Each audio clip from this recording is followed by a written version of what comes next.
جنگ و جدال کنم دشمن لال کنم جنگ و جدال کنم دشمن لال کنم با صدای قطع آقا حسینی، تنظیم محمد رضا خدیوی و با هنرمندی سجاد احمدی، ترانه سرا بهرام چاری، کاری از استودیو بلک وایت.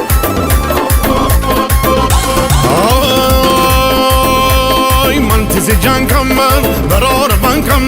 من تیز جنگم من برار بانکم من تیر و تفنگم من شو داره جمکم من پنج تیر گیر من و نگاش بری فشنگم من نیشکار گیر من تیسی من قداری رنگم من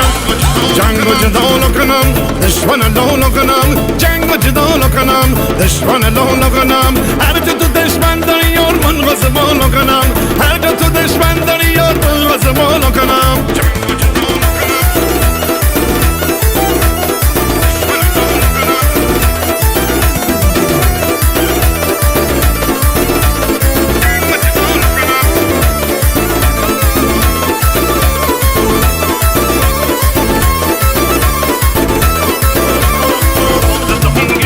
ساز دهون گیر من لال زبون گیر من ساز دهون گیر من لال زبون گیر من درد نشون گیر من خلا آروم گیر من دم سی تبا کدی بنت سی جنون گیر من نخوردم از دم وسط فاز درون گیر من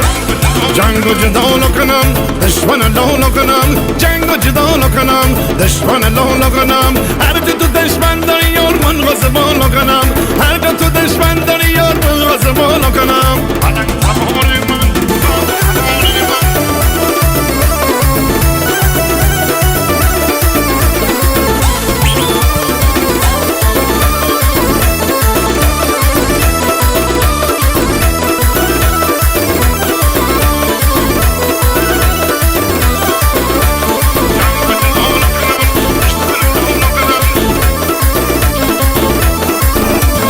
پلنگ تبار من داد و هوار من پلنگ تبار من داد و هوار من رفت برار من در کنار من خانه منی جان منی سلسله دار من تنهایی لشکر با موی تک سوار من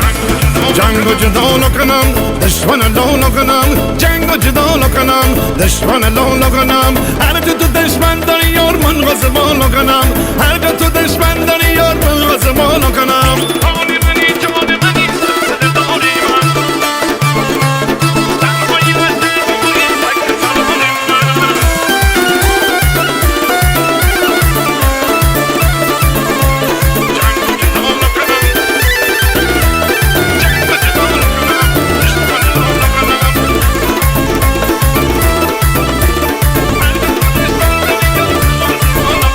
جنگ و جدال کنم دشمن لال کنم جنگ و جدال کنم دشمن لال کنم هر جا تو دشمن داری یار من غزبان کنم هر جا تو